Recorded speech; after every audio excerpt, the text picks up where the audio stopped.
লক্ষ টাকায় খাট কেনা যায়, ঘুম কেনা যায়, যায় কি বলো?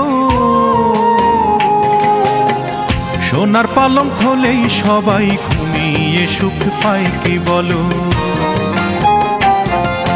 লক্ষ টাকায় খাট কেনা যায়, ঘুম কেনা যায়, যায় কি বলো?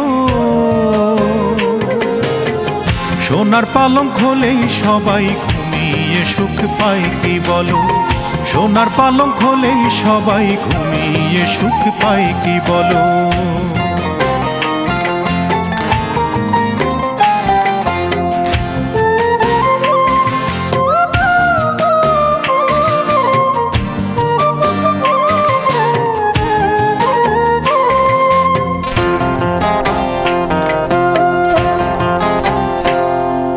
ফুল কেনা যায়, যায় না তবে ফুলের প্রীতি কেনা।